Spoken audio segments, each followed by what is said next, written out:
مومنو، تم پر روزے فرض کیے گئے ہیں جس طرح تم سے پہلے لوگوں پر فرض کیے گئے تھے، تاکہ تم پرہیزگار بنو۔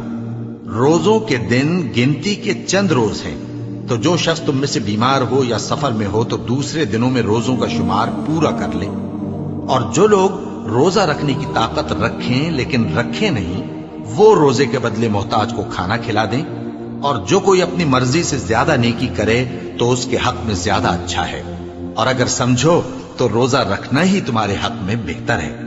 روزوں کا مہینہ رمضان کا مہینہ ہے، جس میں قرآن اول نازل ہوا، جو لوگوں کا رہنما ہے اور جس میں ہدایت کی کھلی نشانیاں ہیں اور جو حق و باطل کو الگ الگ کرنے والا ہے۔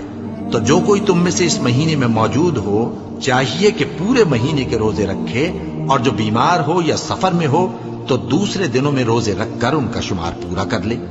اللہ تمہارے حق میں آسانی چاہتا ہے اور سختی نہیں چاہتا، اور یہ آسانی کا حکم اس لیے دیا گیا ہے کہ تم روزوں کا شمار پورا کر لو، اور اس احسان کے بدلے کہ اللہ نے تم کو ہدایت بخشی ہے تم اس کو بزرگی سے یاد کرو اور اس کا شکر کرو۔ اور اے پیغمبر، جب تم سے میرے بندے میرے بارے میں دریافت کریں تو انہیں معلوم ہو کہ میں تو تمہارے پاس ہی ہوں۔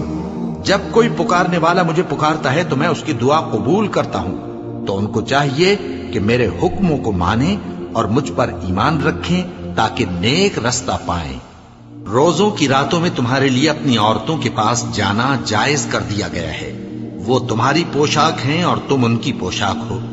اللہ کو معلوم ہے کہ تم ان کے پاس جانے سے اپنے حق میں خیانت کرتے تھے، سو اس نے تم پر مہربانی کی اور تمہاری حرکات سے درگزر فرمائی، تو اب تم کو اختیار ہے کہ ان سے مباشرت کرو۔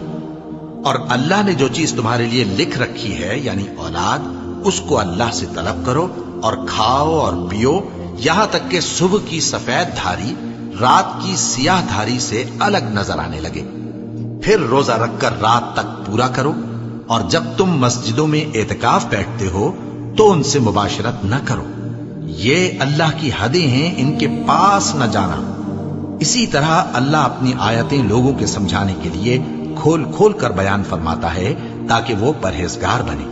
اور آپس میں ایک دوسرے کا مال ناحق نہ کھاؤ، اور نہ اس کو رشوتاً حاکموں کے پاس پہنچاؤ تاکہ لوگوں کے مال کا کچھ حصہ ناجائز طور پر کھا جاؤ، اور اسے تم جانتے بھی ہو۔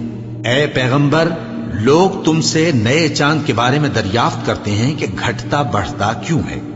کہہ دو کہ وہ لوگوں کے کاموں کی میعادیں اور حج کے وقت معلوم ہونے کا ذریعہ ہے، اور نیکی اس بات میں نہیں کہ احرام کی حالت میں گھروں میں ان کے پچھواڑے کی طرف سے آؤ، بلکہ نیکوکار وہ ہے جو پرہیزگار ہو، اور گھروں میں ان کے دروازوں سے آیا کرو، اور اللہ سے ڈرتے رہو تاکہ کامیاب ہو جاؤ۔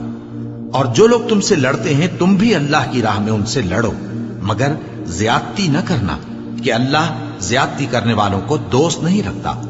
اور ان کو جہاں پاؤ قتل کر دو، اور جہاں سے انہوں نے تم کو نکالا ہے یعنی مکے سے، وہاں سے تم بھی ان کو نکال دو۔ اور دین سے گمراہ کرنے کا فساد قتل و خونریزی سے کہیں بڑھ کر ہے۔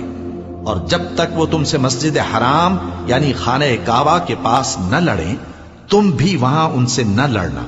ہاں، اگر وہ تم سے لڑیں تو تم ان کو قتل کر ڈالو، کافروں کی یہی سزا ہے۔ پھر اگر وہ باز آ جائیں تو اللہ بخشنے والا ہے، رحم کرنے والا ہے۔ اور ان سے اس وقت تک لڑتے رہنا کہ فساد نابود ہو جائے اور ملک میں اللہ ہی کا دین غالب ہو جائے۔ پھر اگر وہ فساد سے باز آ جائیں تو ظالموں کے سوا کسی پر زیادتی نہیں کرنی چاہیے۔